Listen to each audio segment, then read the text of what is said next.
कहानी सुनाता हूँ। पुराने जमाने की एक सेठ जी की कहानी है जो अपने बिजनेस के सिलसिले में दूसरे नगर में गए हुए थे। बहुत सारा माल खजाना उनके पास में था, दौलत उनके पास में थी, इसलिए अपने साथ में 3-4 पहरेदारों को, बॉडीगार्ड्स को लेकर के गए थे कि भैया सिक्योरिटी बनी रहे, कहीं कोई लूट जो है उसकी घटना मेरे साथ ना हो जाए, चोर ना आ जाए। तो उस डर से अपने साथ 3-4 पहरेदारों को लेकर के गए थे। जब वापस अपने शहर में आए तो अपनी गली के पास में थे, पहुंचने वाले थे घर के पास, फिर उन्हें लगा कि शाम का समय है, ये 3-4 मेरे साथ चल रहे हैं, इनको भोजन कराना पड़ जाएगा। कंजूस टाइप के सेठ जी थे। तो इसी डर से उन्होंने इन 3-4 पहरेदारों से कहा कि सुनो भैया, बहुत बढ़िया यात्रा रही, आपने मेरा साथ दिया, मेरी सुरक्षा की, मेरे खजाने की सुरक्षा की, पैसे की सुरक्षा की, आपका बहुत बहुत धन्यवाद, अब आप जा सकते हैं। उन 3-4 पहरेदारों ने सोचा कि घर तक छोड़ना था, लेकिन सेठ जी यहीं से कह रहे हैं कि अकेले चला जाऊंगा, तो ठीक है, इनकी मर्जी। तो उन 3-4 पहरेदारों ने कहा ठीक है सेठ जी, आप चले जाओ, बहुत बहुत आपका धन्यवाद, कभी अगली बार काम पड़े तो याद कर लेना, हम आ जाएंगे। सेठ जी ने कहा ठीक है। वो 3-4 जो थे निकल लिए। अब सेठ जी अकेले अपने घर की तरफ जा रहे थे, मस्त मगन, बहुत खुश थे क्योंकि यात्रा बहुत अच्छी रही थी, कहीं कोई दिक्कत की बात नहीं थी।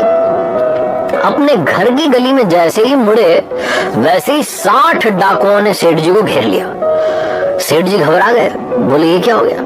मतलब मेरे घर से बस 100 मीटर की दूरी पर मेरे साथ लूट होने वाली है। पूरी यात्रा में कहीं कुछ नहीं हुआ, वो 4 पहरेदार मेरे साथ बने रहे, मेरी सुरक्षा की, और मैं कंजूस ठहरा सिर्फ इस डर से कि उनको भोजन कराना पड़ेगा, बाहर से भेज दिया। उनको साथ लेकर के आता तो शायद आज सब कुछ बच जाता। बहुत कुछ उनके दिमाग में चल रहा था। वो 60 के 60 जो थे सेठ जी को घेर करके खड़े हो गए। बंदूक की नोक पर उन्होंने कहा, सेठ जी जितना माल खजाना है सब रख दो, जो दौलत है सब रख दो, हमें दे दो, उसके बाद अपने घर चले जाना। सेठ जी बहुत घबराए हुए थे, डर के मारे अपने बैग में सामान निकाल करके बाहर रखना शुरू किया।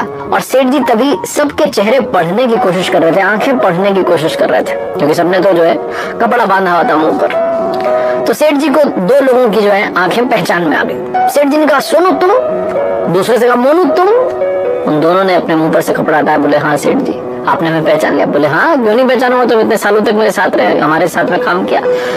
उन दोनों को भी शर्म आने लगी कि सेठ जी तो पहचान गए, अब क्या करें। वो सेठ जी से कहने लगे, सेठ जी क्या करें, पैसे की कमी थी तो हम डाकू बन गए, चोर बन गए। वो सेठ जी ने कहा छोड़ो, तुम मुझे बचा लो, अभी बचा सको तो।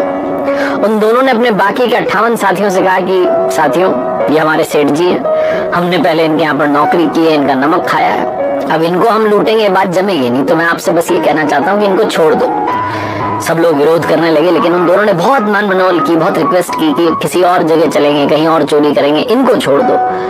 तो बाकी लोग मान गए। उन्होंने कहा ठीक है भाई, तुम्हारे सेठ जी हैं पुराने वाले, छोड़ दिया। सेठ जी को तो लगा कि भैया कलेजा हाथ में आ गया था, वापस अपनी जगह चला गया, अपन बच गए। घर पहुंचे, सेठानी जी ने पूछा कि कैसी रही यात्रा। सेठ जी ने कहा यात्रा बहुत बढ़िया रही, लेकिन अभी जो 5 मिनट बीते हैं उसमें कलेजा हाथ में आ गया, ऐसा लगा कि जीवन चला गया, सब खत्म हो गया। सेठानी जी ने पूछा हुआ क्या? तो सेठ जी ने पूरी घटना दोहरा दी। सेठानी जी ने कहा मैं आपको एक बात कहती हूँ, याद रखना जीवन में, वो 60 जो थे ना, वो 1 घंटे में 60 मिनट होते हैं, उनके बराबर वो 60 डाकू थे। सिर्फ 2 धर्म के वो 2 लोग जिन्होंने आपके साथ काम किया, जिन्होंने हमारे यहाँ भोजन किया, नमक खाया, उन्होंने आपका साथ दिया, वरना 58 तो आपको निपटाने की फिराक में थे। उन 2 ने आपको 58 से बचा लिया।